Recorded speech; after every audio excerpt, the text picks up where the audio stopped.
founding in 1949. This alliance plays a crucial role in promoting peace and prosperity in the North Atlantic and, frankly, in the entire world. The United States' commitment to NATO is clear. As we speak, President Trump and our administration are developing plans to ensure that the strongest military in the world, in the United States, becomes stronger still. Let me assure you, Mr. Secretary, that in the United States, we're about the process of strengthening our military and restoring the arsenal of democracy. Working with members of Congress, we intend to increase military funding to make it possible for us to provide for the common defense for the people of the United States, but also meet the obligations that we have with our treaty allies, including in this historic treaty. America, therefore, I can say with confidence, America will do our part. But Europe's defense requires Europe's commitment as much as ours. At the Wales Summit in 2014, all 28 members of the NATO alliance declared their intention to move towards a minimum security investment of 2% of their gross domestic product on defense within a decade. As a candidate for office, President Trump actually called attention repeatedly to the fact that for too long, for too many, this burden has not been shared fairly among our NATO allies, and that must come to an end. At this moment, the United States and only 4 other NATO members meet this basic standard. And while we commend the few nations that are on track and have met the obligation, the truth is that many others, including some of our largest allies, still lack a clear and credible path to meet this minimum goal. So let me say again what I said this last weekend in Munich. The President of the United States and the American people expect our allies to keep their word and to do more in our common defense.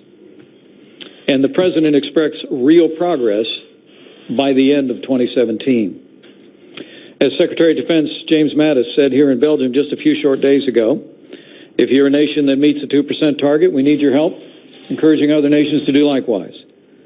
If you have a plan to get there, as he said, our alliance needs you to accelerate it. And if you don't yet have a plan, these are my words, not his, get one. It is time for actions, not words. And let me thank specifically the Secretary General for your outspoken leadership on this issue. As you and I discussed privately, and you've discussed with the President, the world needs NATO's strength and leadership now more than ever before.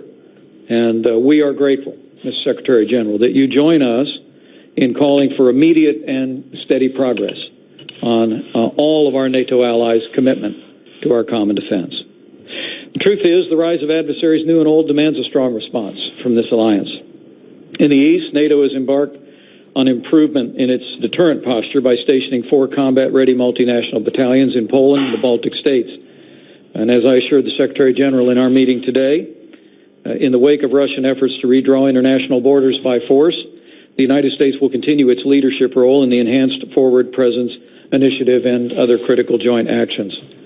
With regard to Ukraine, as I said before, our alliance will continue to hold Russia accountable and demand that they honor the Minsk agreements, beginning with de-escalating violence in eastern Ukraine. For the sake of peace and for the sake of innocent human lives, we urge both sides to abide by the ceasefire that began today.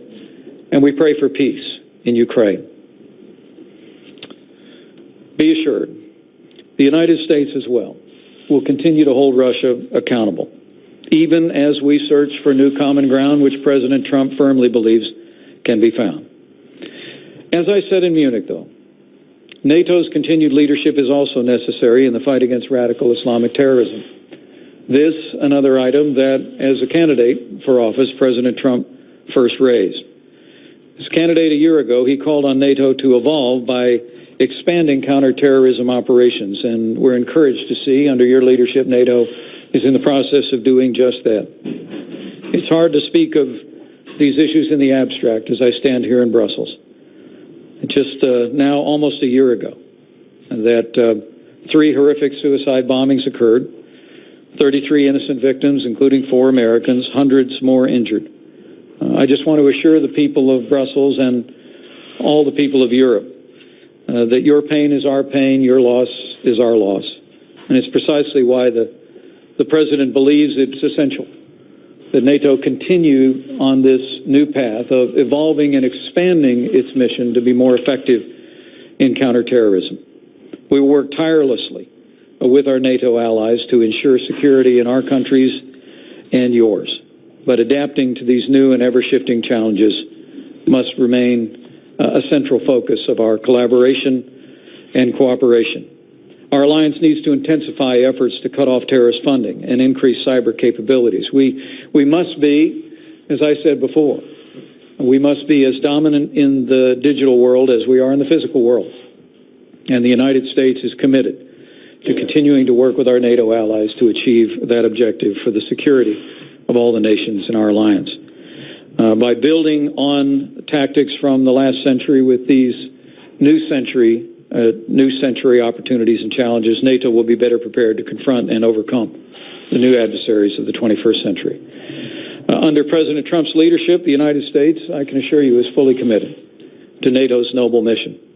We are grateful for your leadership, Mr. Secretary General, and I know the President looks forward to working closely with you to advance our shared objectives. A stronger NATO means a safer world. And the United States of America looks forward to continuing to work with our partners in NATO to achieve just that. So, Mr. Secretary, thank you very much for your hospitality and for your leadership. Thank you so much. We have time for a few... My great privilege to serve as Vice President for the 45th President of the United States. And the President directed me to go to Munich and to come here to Brussels with a very specific message. To go to Munich, to the Munich Security Conference, and make it very clear, as I do so again today here at NATO's headquarters, that the United States is expressing strong support for NATO, even as we challenge NATO and challenge our allies to evolve to the new and widening challenges and further meet their responsibilities in this ever-changing, ever complicated world of threats. But with regard to the EU, the President also directed me to come here to Brussels. And I had the great privilege of meeting with leaders of the European Union throughout the morning and to express the desire of the United States to continue cooperation and partnership with the European Union. We respect the determination of the people of Great Britain as manifested in Brexit, and we respect the judgment of the peoples of Europe in the European Union. And as I said today, through many leaders, we look forward to working across the channel with all parties in the years ahead on behalf of peace and prosperity. I have heard exactly the same firm message from the President of the United States in 2 phone calls, from the Vice President in meetings today and in Munich, and from Secretary Mattis, Tillerson and Kelly. They have all conveyed the same message, that the United States is firmly committed to the transatlantic partnership and have an unwavering support for the NATO alliance. And I welcome that very much. Both the very clear statements from all the leaders in the new administration, but also the fact that this is not only something we see in words, but we also see it in deeds. For the first time in many years, we see an increase of U.S. military presence in Europe. And we are deploying new battle groups. The U.S. is deploying a new brigade, and we see on the ground more U.S. presence in Europe. So this is a commitment in words, but also in deeds. When it comes to the European Union, I would like to underline the importance of the enhanced cooperation between NATO and the European Union. We have actually been able to bring that to a new level, implementing many different issues or measures, and we signed a joint declaration between the President Tusk, President Juncker and me in Warsaw, and we are now following up and implementing that. We are working closer on hybrid, on cyber, on addressing how to build the capacity in our neighborhood and how to stabilize our neighborhood are areas where we work together with the European Union. And I think actually the NATO-EU cooperation is even more important now, because we live in times with turmoil and unpredictability, and then we need a strong cooperation between NATO and the European Union, and I welcome the very strong US support for that approach. Next question, Ken Thomas with the Associated Press. Thank you, Mr. Vice President. I wanted to ask you about the dismissal of General Flynn recently. Did you feel like you were misled by members of the Trump administration, or were you frustrated that you were left out of the loop on this situation? And what assurances have you received from President Trump that something like this will not happen again? And for Mr. Secretary General, both you and the Trump administration have talked about the need for additional funding for defense. What are the consequences for inaction by NATO members?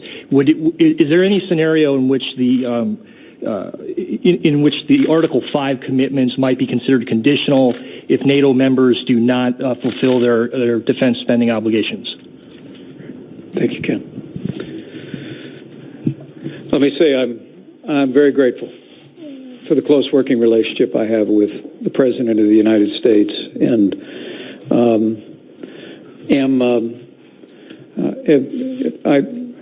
I would tell you that I was disappointed to learn that the facts that have been conveyed to me by General Flynn were inaccurate. But we honor General Flynn's long service to the United States of America, and I fully support the President's decision to ask for his resignation. It was the proper decision. It was handled properly and in a timely way. And I have great confidence in the national security team of this administration going forward. The combination of our of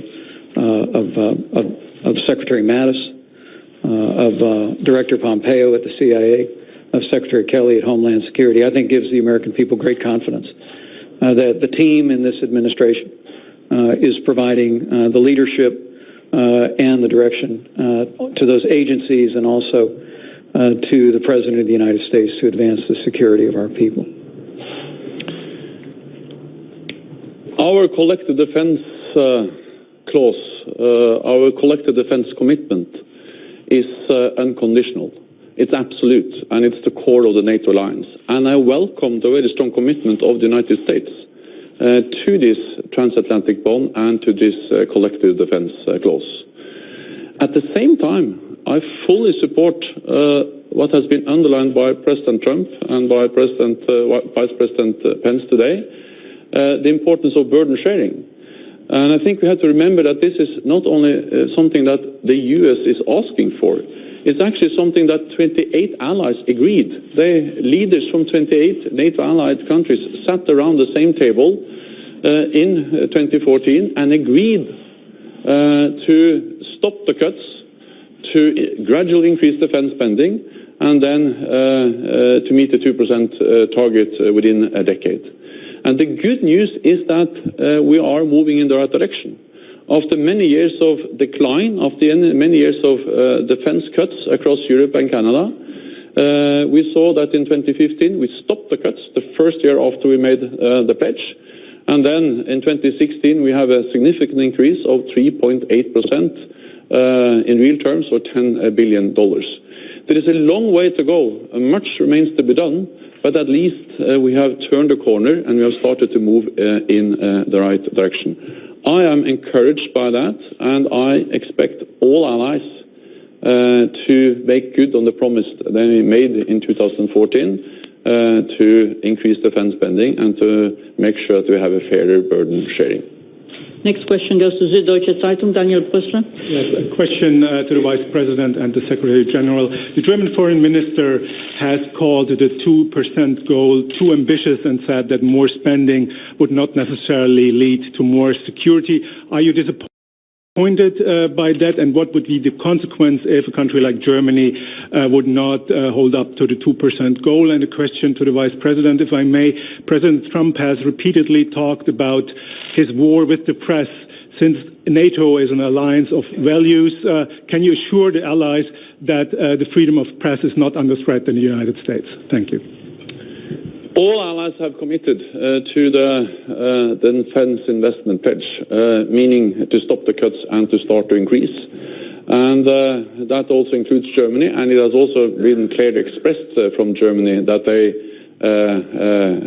are committed to the defense investment pledge we made together in 2014. The good thing is that Germany has started to increase defense spending. In 2017, there will be a significant increase in German defense spending with around 8%. So, of course, Germany, as many other allies, have a long way to go, and some allies will meet the 2% target within a year or two. Romania declared last week that they will meet the 2% target this year. Lithuania and Latvia will soon be able to meet the 2% target also within a year or two. So we are really making progress. Germany has started to increase defense spending, and again, I expect all allies to keep the pledge they made together as leaders in 2014. Let me say again, the President and I and our administration are very grateful for the Secretary General's focus on burden sharing and for our NATO or other countries to meet the commitment that treaty allies made to one another. I think it's a demonstration of President Trump's leadership that before taking office he was speaking about. And the fact that the United States provides more than 70% of the cost of NATO today, and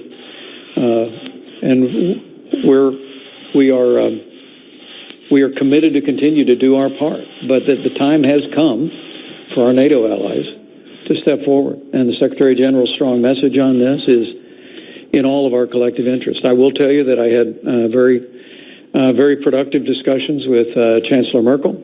We spoke about just this issue, and we look forward to a continued dialogue. Our hope is that we will have a date very soon where Chancellor Merkel will come to the White House. I expect the President will talk with her about it as well. But this is simply about all of us doing what we all said we would do to provide for our environment in which we live. That's more important now than ever.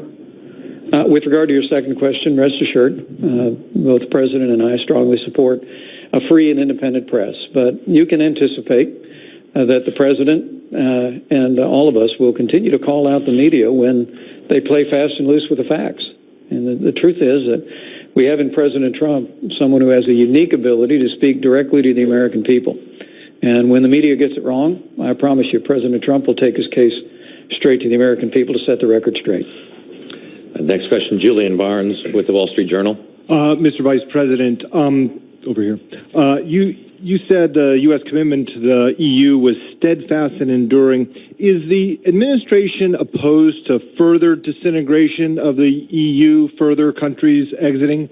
And on NATO, what is the or else? If there isn't more defense spending this year, would you recommend cutting the European Reassurance Initiative? Would you cut back on exercises? What's the or else? Well, I think your second question is a very fair one.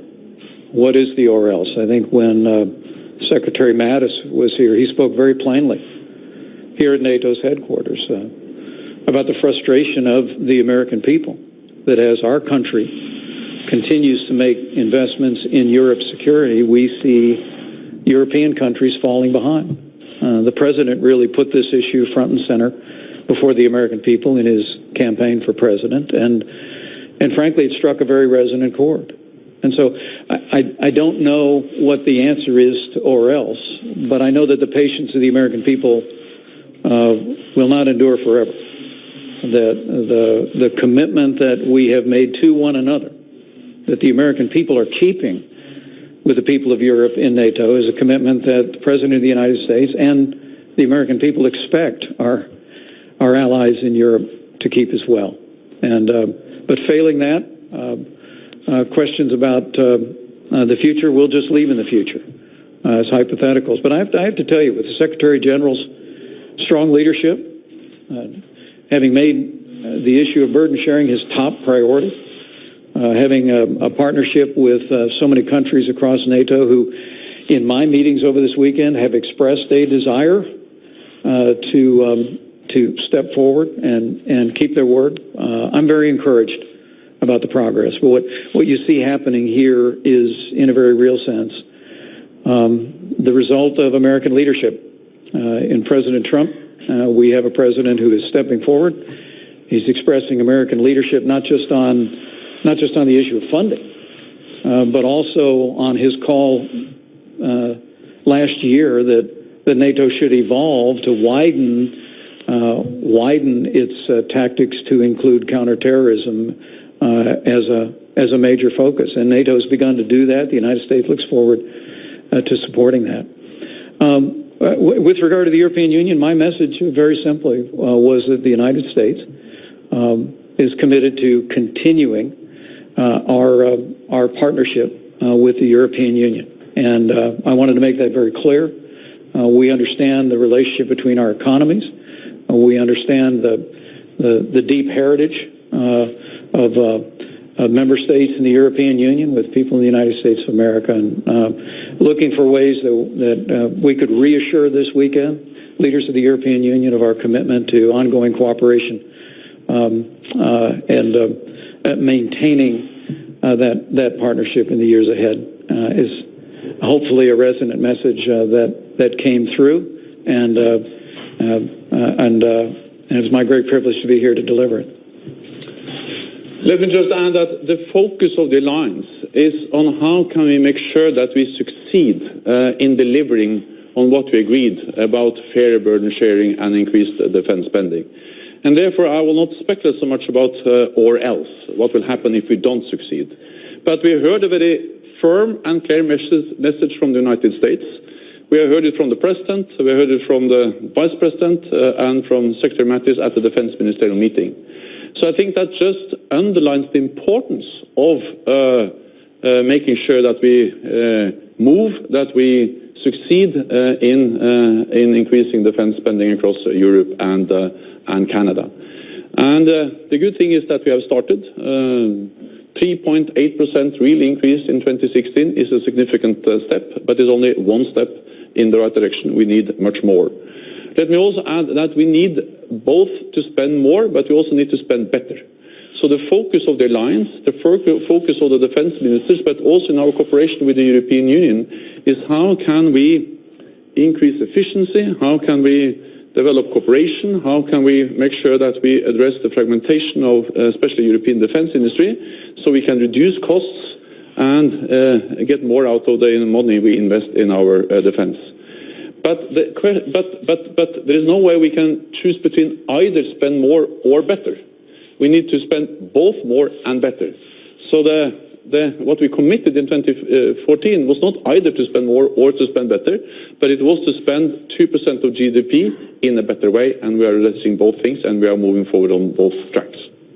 Thank you very much. This concludes this press point. Thank you. Thank you all. Thank you. All right, you have just been watching a